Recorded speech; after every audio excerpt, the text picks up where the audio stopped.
Good afternoon. This was Alli Starr with I Can't Go. So we're going to get into it. This is your boy AD. We welcome everybody to another exciting edition of Lyrical Lux FM Indie Spotlight, the show where independent music, powerful stories, and extraordinary talents take center stage. We have here our international recording artist, Emmy Award winner, Billboard character, vocalist, songwriter, and dramatic live performance whose career has taken off from Las Vegas to stages all around the world. She's performed throughout the US, Japan, Brazil, China, Korea, and London. She's also shared stage with artists including Tank, Maya, Marsha Ambrosia, Life Jennings, Avant Phil Perry, Evelyn Champagne King, Shaka Khan, Will Smith. She's also performed alongside the legendary Barbara Streisand at the MGM Grand. She's signed to Intervision Records, regularly performs at her with her band, the Alla Cats, and is a star of the premier Whitney Houston tribute experience, I Want to Dance with Somebody. Her newest single, I Can Go, was released August 7, 2026. She's already climbing the Apple Music and iTunes chart. I just want the Lyrical Lux family to help me welcome the phenomenal Alli Starr. And I want to welcome you today. And how are you doing? Hey, AD, thanks for having me on here. I'm glad to have you here to take out your time because I know you're doing a lot of big things out there. Um, so I'm just going to like start off like you. I know I read from your other bio, like what initially attracted you to be a mortuary science. So, I wasn't expecting that question, but it's a great question. When I was probably about 4 years old, I was taking a walk with my aunt to the corner store, and we had to pass our local funeral home on the way to the store. And for whatever reason, I broke away from my aunt and I walked into the funeral home and I walked straight down into the embalming room. And although I don't remember this being 4 years old, I think as an adult, I can safely and confidently say that I never was afraid of death. And it was just something that I gravitated to. I actually feel most peaceful when I'm actually working in mortuary. So it's always just been something that's resonated with me, something that I can deal with, tolerate, and celebrate, um, the life of someone. So that's interesting from you to go from there to how did you get into performing and all that? I kind of fell into performing, honestly. I was on my way to the Dallas Funeral Institute, and a friend of mine was like, come to his rehearsal with him and just hang out with him. And I was like, okay, cool. So I went to the rehearsal with him, and I was sitting there and I was just kind of vibing out. And the lead singer hadn't came out yet. She was tucked away somewhere. And when she finally came out, she looked over at me and she said, "You're pretty. You know how to sing." And I said, "I do." And she said, "Well, sing these songs." And she had the band start playing all these old school songs. And I knew every single one of them. And she was just so impressed. And mind you, at the time, I was only like 16, 17 years old. Like, I'm literally about to graduate high school. I might Hmm. have just graduated high school and I was on my way to college. So after I started singing, she asked me if I wanted to go on the road with her. And I'm like, holy crap, no one's ever asked me to go on the road singing. My whole primary focus was mortuary science. And so I went home and I thought about it and I talked about it with my mom. And I was like, I'm not going to school, I'm going on the road. And sure enough, I went on the road and I haven't looked back ever since. So how supportive was your family in your decision to want to start singing and everything from going from a mortuary and science? My mom was a little skeptical at first because I was so young, throwing myself into an adult world. And she made the lady promise that she would look out for me and take care of me as if I was her own daughter on the road so that she would feel comfortable with the situation. So All that's how it right. went. So what were some of your earliest musical influences that helped your sound? Whitney Houston is always going to be number one for me. Um, I think my aunt was probably playing Whitney Houston to my mom's stomach right before I was born, and I have been listening to her ever since. So she's always going to be number one. A second is Denise Williams. She's from Gary, Indiana. I'm from East Chicago, Indiana. So hometown influence is always there, along with Michael Jackson, the Jacksons. I grew up listening to all those artists. Okay. So I see that you do Whitney Houston tributes. How did you? And I know you said that's your favorite artist, but what made you feel that you can like do Whitney Houston some justice? I still don't feel like I do Whitney Houston's justice. I just want to pay homage to one of the greatest artists I've ever come across, one of the greatest artists the world has ever come across. Um, for me, it's never about, oh, you must be able to sing if you can do Whitney Houston. It's just really a passion for the artistry of who she was and what she contributed to music and just to our lives. Because when you listen to her and you listen to her music, I don't know about for anyone else, but it just does something to me. It's like I can listen to her every day and it's like listening to it for the first time. So I just wanted to be able to give back to her the way she gave to us, and that's by paying homage to her. So after like reading your bio at the beginning, and after you just sit back and resonate with all you have done, uh, what do you take from it when you go out here and you do interviews and people read it back to you like, hey, these are the compliments that you've had in your musical career? It never goes without saying how amazingly blessed I feel each and every time I hear it. I mean, I have kids now, and I haven't even explained to my kids all that I have done because I still feel like a kid in this business. I grew up in this business. I'm now 40 years old. And again, I told you I started at 16, 17. Right. So trying to even muster up all that I have done in these amount of years is mind blowing. And I'm supremely grateful for all that has come across my way. So do you remember your first major performance and what was going through your mind before you stepped on stage? Oh, I I don't know what I would consider would be my major performance. Again, I was singing behind some legendary people really, really young before I truly stepped out into the spotlight of my own. So I really can't remember when my first major performance was. So what does the name Ali Starr represent to you today?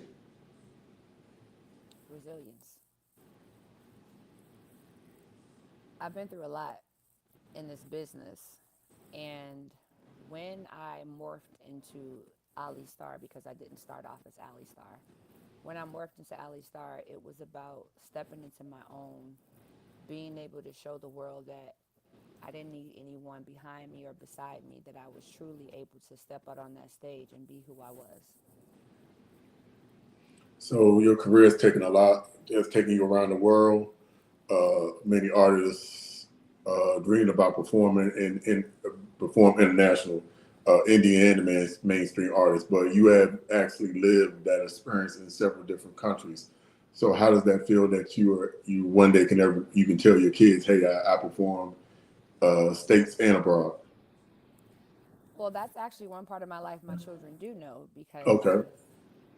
they were conceived in Japan, and after I did not have them in Japan. I actually came back to the States to Las Vegas right at 8 months, delivered my babies, and then I took them back out to Japan with me when they were about 2 months old for their first year of their life.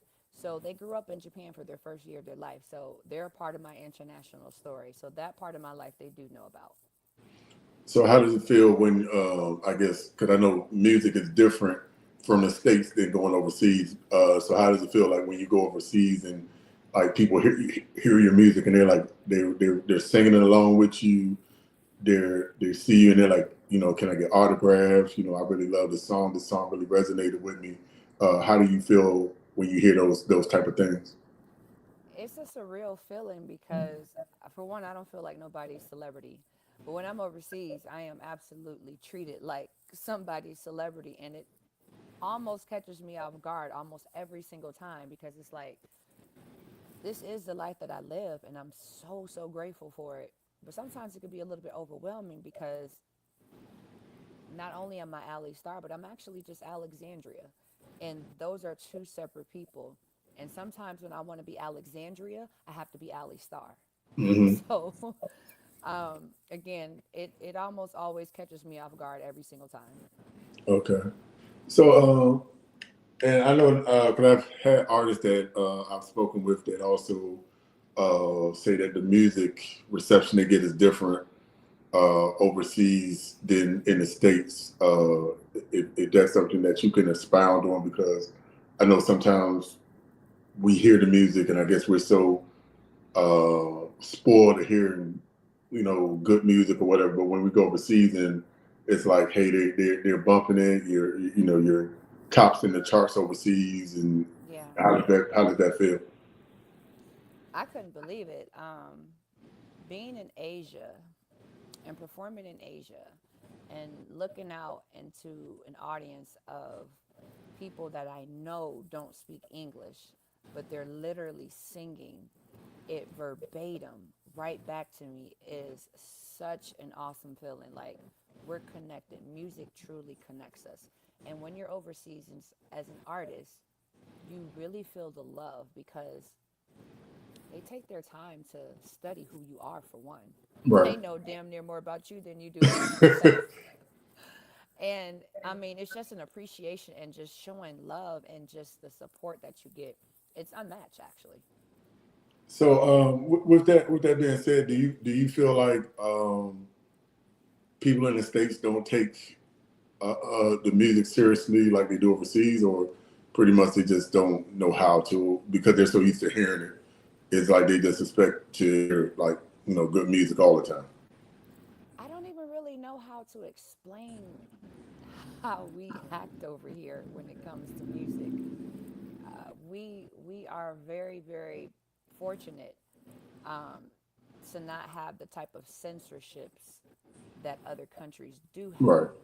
And when the other countries have those type of censorships, it gives them a greater appreciation when they can tap into American music. Versus we don't have censorships here, so we're getting it all the time shoved in our face, and sometimes it could just be too much. Once you're vibing with one artist and then a new artist comes and they kind of sound similar and you want to kind of vibe with them, but it's a lot all the time. Yeah. Because even like I know with like tributes, I know there's a lot of people that uh, they do a lot of same tributes as the same person. Hmm. Uh, what makes your tribute to Whitney different from a lot of other artists that might do Whitney Houston tributes as well as you? Because there's only one Allie Starr, just like there's only one them. Right. No one has my sauce and I don't have no one else's. For me, it's never been about a competition. Everybody, if you can sing Whitney Houston songs, you should be honoring her. That's how I Right. feel about it. And put your own spin on it. There are several women here in Las Vegas that have a Whitney Houston tribute show, and we all respectively are in our own lanes. No one steps on each other's toes, as far as I'm concerned. And I wish everyone well. Like, do it. All right. I like that. I like your humble approach to how you work because a lot of people have egos and like, hey, I'm gonna sing it better than somebody else, or I'm gonna try to hit that note better than somebody else. But I like how that you move in the music game. So just say just keep moving like how you moving. Thank you. Um, is there any other countries on your bucket list that you haven't performed in yet? Yes. Um, there are places in Africa that I definitely have to perform in. Nigeria is one of them. Ghana is another. Just the whole Southern African region, I want to tap into. I have been charting lately in different parts of Africa with this new song, so I'm hoping that'll catapult me over there to give them some shows because I'm super excited. Right. So I want to take a moment to give you a because I saw on Facebook today. So if nobody has paid attention, I want to give you a shout out that I Can't Go officially Billboard charted debuted at number 100 on the Billboard Smooth Jazz Top 100. So how does it feel to hear that? So that's a major I mean, for some people, it's a major compliment, but I know that you've been out here for a while. So how does that feel? It is a major accomplishment. Any chart that I get on is a major accomplishment because that meant people took the time to listen to my music to get me there. But getting on Billboard again for the second time this year, I didn't even know I was going to be able to do it. When I got on the first time with Samba Love, I cried like a baby because I had already been putting music out and I've already hit number one charts internationally and stuff. But I always wanted to do something right here in the States. Most of my success is internationally. Right, And so hitting Billboard here meant everything. It's like an artist getting a Grammy. It's your first stepping stone to right, getting that Grammy. And coming in the position that I did, I started off in one number, and I can't remember right now, but then I went up to another. So I positioned twice. So coming out with I Can't Go a few months later, I had no idea that I was going to hit Billboard again. I didn't even know that was possible to do. And the even sweeter part about it was I always have goals with myself. Like I tell anybody, I'm in competition with myself all the time. How can I beat that last goal I just had? So, the goal was I made it to Billboard. The goal was I charted higher than my first initial entry. And now for I Can't Go, the goal was to get back on Billboard and chart higher than my initial entry. But something special happened this time. It took 3 months for Samba Love to hit Billboard. It took 2 weeks for I Can't Go to hit Billboard. So I feel like that whole me versus me thing is still happening and I'm still crushing my own goals.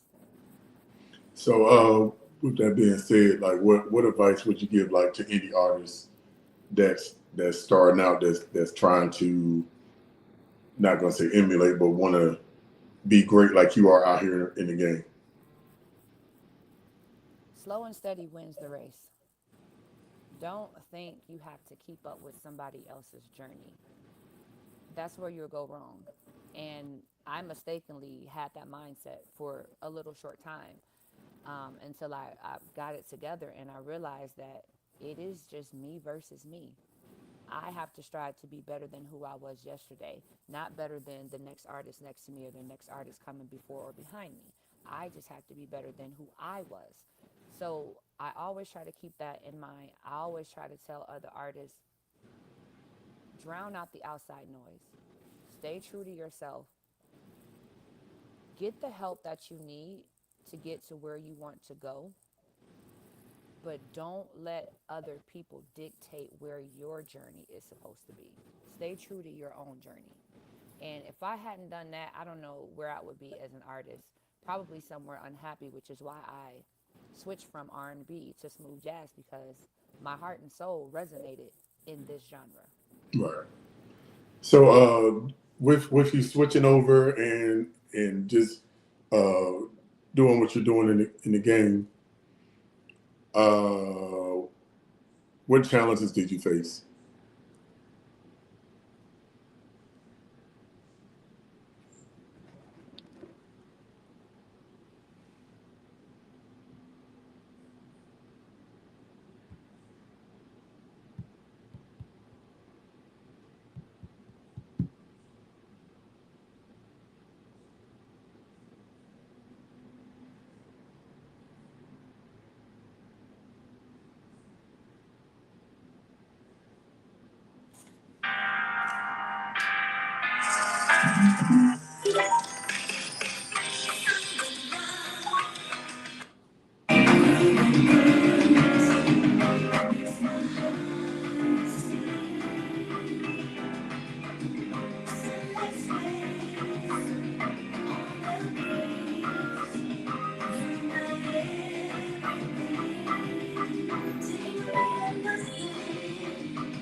All right, we had Alli Starr with "Somber Love." So make sure y'all download that as well off all multiple streaming platforms.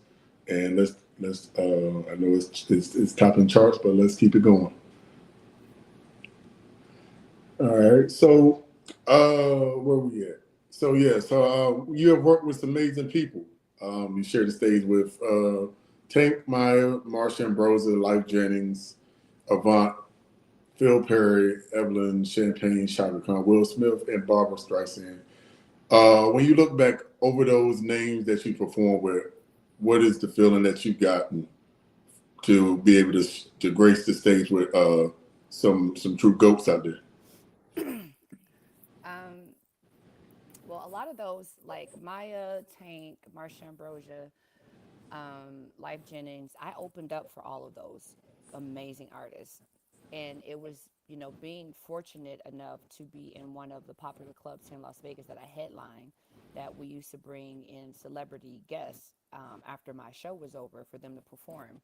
So it was always cool and an honor to be able to say, man, they're walking through the club that I'm in and I'm able to open up for them. And then the other artists I actually sang backup for. And those moments are truly special because I love to sing backup. Singing backup is one of the most special, important jobs you have to an artist because you're their support. Right. And to be able to sing behind Evelyn Champagne King, someone that I grew up listening to Hmm. as a child, run around the house singing Shame and Love Come Down. And Right. now I'm standing behind her as her support system means everything. And I don't take it lightly. So, did any of the artists that you performed with, did they ever like give you any encouragement to help you with your musical career? Every single one of them. Hmm. Every single one of them has poured into me in some type of way as an artist because I don't only just come in as your background singer, I'm also coming in as an artist so I can learn as well from the artistry side from someone major as well. So I don't mind asking questions, and I've been very blessed and fortunate that each artist that I've worked with didn't mind pouring into me and answering Right. questions. Yeah. So, what was it performing alongside Barbara Streisand at MGM Grand? Quick and brief. That was a one off. It was just, a situation where we were in a choir and we were told what to do. Barbara was very, very nice, very gracious, and just as a singer, it was a master class because she's Barbara Streisand at the end of the Right. day. Her voice transcends through decades, and it was just a moment of reflection and learning. Okay. What did you learn from watching performers such as Shaka Khan, Evelyn Champagne, and Tank of how they commanded the stage? How did that you implemented some of those into your performance? Tank is a beast, and Tank is going to be himself no Yeah, matter where true. he's going. So, if anybody wants to take something away from that, be yourself always, and the people will love you. Shaka Khan is the Grand Dame Diva. um, what I can say I learned from not just watching her, when Shaka steps on the stage, there is nothing and no one else in the room that you Right, are going to focus and look at but her. That is the type of star power that I strive to have, that I'm getting to have. right, Because there are moments when I walk on the stage and I absolutely feel that. But it's something that it starts from within. You got to have that self confidence from within. It's not something that really anyone can teach you. You can watch someone else do it, but you have to learn how to have that from within. And I currently still go on the road with Evelyn, and she is just as much fun off the stage as she is right. on the stage. She Yeah, look like she is though. she really is. So when you step on the stage with legendary on a legendary stage with legendary artists, is there a pressure for you to stay focused, or is there like, or do you think that, or do you feel like you have to go and overdo it because you're on the stage with legends? No, and I can confidently say everyone that I've graced the stage with, whether it was opening up for them or singing backup for them, I've always just been myself, and I'm Hmm. quiet.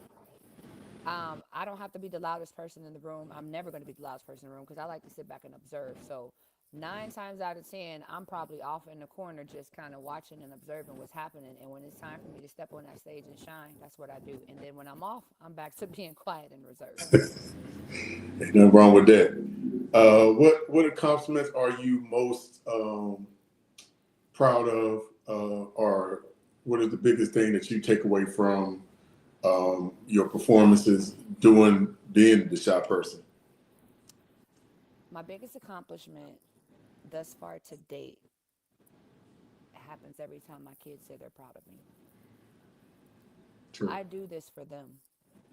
I do this to show them that they can do whatever they want to do, regardless of the circumstances, regardless of what's put in front of you. Being in the music business is not easy and it's not for the faint of heart. Again, I've gone through a lot prior to having them. After having them, I'm a mom of twins. And so navigating that and navigating my career at the same time has been one hell of a roller coaster. And I just want to not only leave them something, but also show them what hard work and dedication will and can get them. So, with that also being said, and you have children, what legacy do you want to leave behind for them?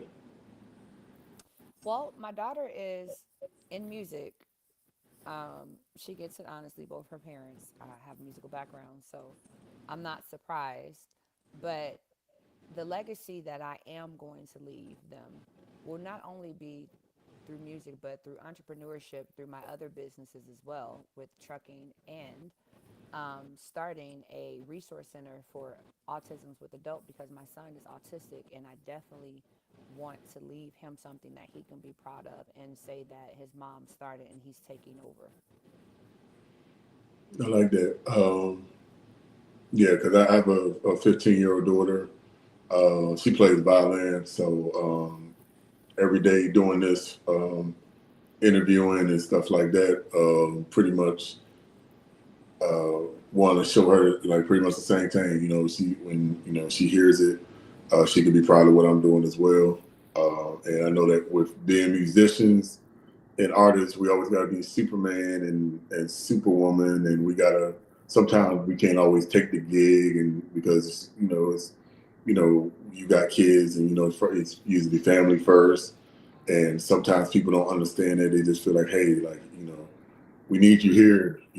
Come on now, take the Listen, gig. I'm doing this interview and then I'm off to go get my child for soccer. It doesn't stop. Right, You just learn how to, time management is everything. right. So you are Emmy Award winner and a Billboard charting vocalist. Those are major achievements in the industry where recognition can be difficult to earn. So, where were you when you learned you had one, and Um, what was your immediate reaction? that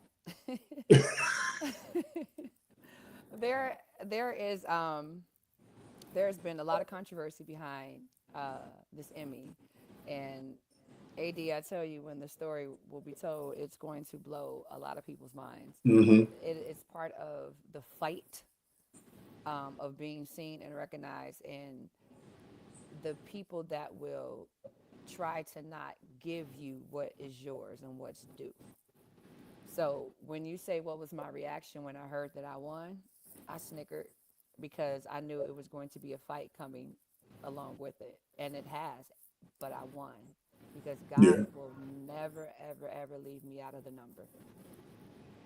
So that's another interview. But so after you won and all, I guess were people like it should have been them, or were they like not happy because they was like, how did she win? No, it's a little bit deeper than that. It really had more so to do with who I won the Emmy with and not getting the credit and the recognition that I deserved. It stemmed down to a legal battle, which I won, which again, I said, when the story will be told, a lot of miles Okay. will drop because you don't set out to have to fight people that you work with Yeah. when the goal was to get to a certain level. And when you get there and things change, it can almost harden your heart to not want to do this anymore. And for me, I had to really go into my prayer closet, as the old folks say, Right. and get myself together because I knew, once again, God wasn't going to leave me out of the number, and He knew my heart and He knew the hard work that I put in to get that. So, again, when the story will be told, it'll be told. All right. Cool.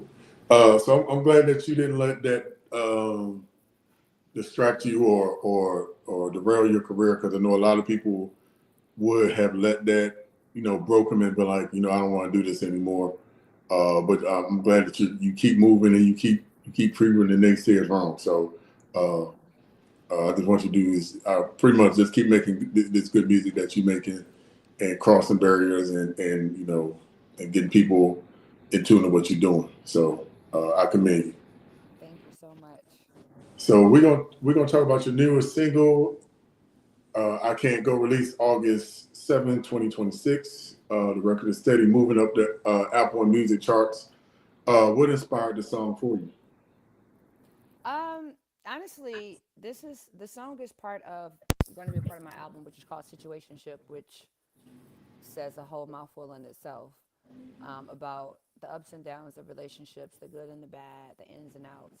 And I Can't Go is just a part of the series of being fed up in a relationship that you feel is stagnant and not moving forward. And you've just gotten to a point where you can't take it anymore. You got to leave. Mm. Well, I'm looking forward to the album. I know it's gonna be a hit, and you're gonna keep topping the charts. What does it mean to have like my station, Lyrical Lux, and other artists, DJs, podcasters supporting and playing your single? What does that mean to you? It means everything because we're all in this together. I'm not signed to a major label. I'm not a Beyonce or anything like that. I support independent artists. I support independent stations. I support anybody that is in this fight of music because this is a hard game. And when I have people taking time out to put me on their platform, I'm very much appreciative. So I just want that's a good thing, because if you just keep doing what you're doing, um, a lot of people are seeing what you're doing out here. And like I said, I'm amazed at what you're doing, and it helps me with these podcasts and interviews because I see what artists are doing, and it amazes me that you take a lot of time to put into what you're doing. Put a lot of love into it, and how you move gracefully with it. And so I just admire that as well. Um, and also looking forward to other venues, other projects you have coming out as well. Thank Um, you. so we're going to talk about your band. Uh, how does living and performing in Las Vegas influence your artistry?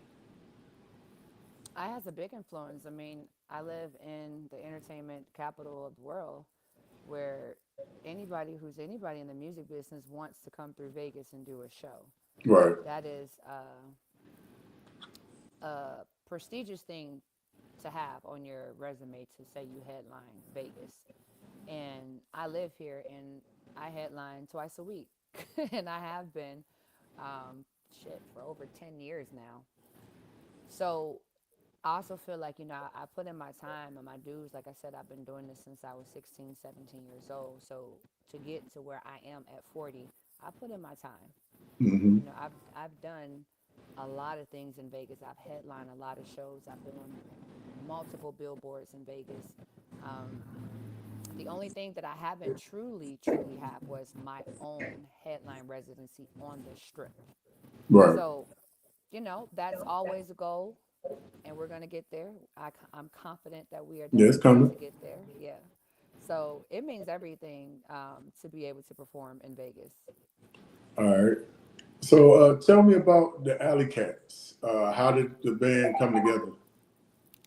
So the Alley Cats is a derivative of my name, Alli Starr, and it started off with me and a keyboard player by the name of Josiah, and it used to just be him and I. And we started off at a venue called the Cork and Thorn, which is one of the venues that I headline weekly. And it transitioned to downtown Las Vegas in the Arts District, and it was positioned in the alley. And when we started doing our shows over there, one day I would come to work and there would be a different musician on the stage along with Josiah. And so I always affectionately and jokingly said that they're coming down the alley for Allie. So they became the alley cats. They were like stray cats just walking in, and I would feed them and they never would leave. So they I like became the alley that. cats. All right. Yeah, I like that. That's original. Um, we about to come to a close. But what your accomplishments are impressive. But we also want the audience to know the woman behind the music. So when the lights go out, who is Alli Starr? When the lights go out, I'm Alexandria. I am a mom. I'm an entrepreneur. I'm a lover of books. I'm a quiet person. I like my alone time. I have two Yorkies. I'm just a regular person. You can catch me in your local grocery store, and I absolutely hate when people ask me, "Hey, what are you doing here?" Getting potatoes like you are. Right. That's who I am. Like, it's no fluff to it. Like, Right. I'm just me. Okay. How do you balance your personal relationship with touring, rehearsal, recording, and performing? I make sure that whoever is in my life understand who I am first, understands my business, and also is going to be supportive and pour into me and only want to see me succeed. Okay. Do you have any other hobbies or interests that have nothing to do with entertainment? Yes. Okay. I'm not quite sure if I want to. Uh, uh, uh, I said it so quickly. No, one of the things that I am truly passionate about is the stars. hmm. Um, Anybody want to buy me a telescope? Because my telescope got stolen. But I Oh, am so into going outside and looking up at the stars and trying to figure out the constellations and all that stuff. A lot of people don't know that about me, but and it has nothing to do with me being Allie Starr. I've always been that way. Just a connection with the outside. so what is the best advice that you've ever received as being an entertainer? Hmm. The best advice that I've ever received came from Stevie Wonder, actually. Mm. And when I met Stevie, Stevie told me, as he rubbed my shoulder, he said, "This is a cold world. Stay warm by staying true to your insides." Hmm. and again, it goes back to, staying true to myself, staying true to the journey, not letting anybody derail me or deter me off of what I was seeing for myself, from every live show to every song I've written to anytime I step into the studio. It's all me. I Okay. I don't mind taking advice from people, but sometimes other people's advice, they mean well, but it's just not for your journey. And you got Right. to decipher what is and what isn't. And I've, learned over the years to categorize what's for me and what's not. Okay. So as we close, what can fans expect from Alli Starr during the remainder of 2016 and beyond? 2026, because we ain't going back to 2016. I mean, my fault, 2026. um, I am releasing a book.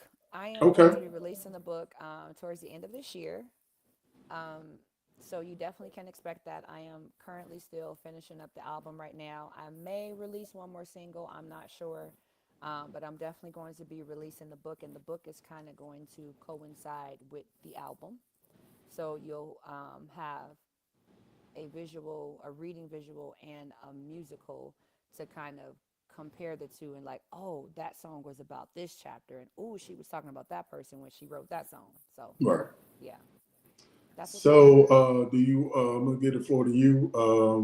Do you want to give any shout outs? Where people can find you at on social media, and where can they find your Absolutely. music? First of all, shout out to God, because without God, none of this would be possible, and He's keeping and maintaining me. So thank you, God. I always like to say that publicly. Shout out to my kids, because again, I'm doing this all for them, Wayne and Savannah. I'm on my way to go get them right now. And I want to say a big thank you to Intervision Records, my manager, Michael Broughton with Infinity Artists Group, uh, Keith Harris, who produced I Can't Go, Mike London, who co-written it. My backgrounds on it were my Alley Cats, Richie Lewis, and Matt Seward. Um, my executive producer, Chucky Booker, and all the other artists and musicians that I'm going to be working with on my album. Shout out to all y'all. Okay. Well, I appreciate you taking your time. I appreciate you coming And through. you can find me on Instagram under Alli Starr one, ALLISTARR number one, and that's all across Okay. the platforms. All right. So I appreciate you coming through. Also, when you get your music out, please send it to me so I can put it in rotation. I Absolutely. thank you for just taking out your time with me to share your story. Um, Looking forward for everything good that's coming for you in your life. Like I said, everyone, want to make sure y'all listen and stream and download Ali Starr's newest single, "I Can't Go," and all other music that she's put out, available on all major digital platforms. You're listening to Lyrical Lux FM Indie Spotlight, where we celebrate independent artists, real stories, and music that deserves to be heard. I'm your host, AD Ali Starr. Thank you for joining us. Keep supporting music as we discover new talent, and keep it locked right here on Lyrical Lux FM. All right, I appreciate you. Thank you. Thank you, and you have a good day. And after I get through everything, I'll see you the recording. Thanks so much. Have a good day, AD. All right, you too.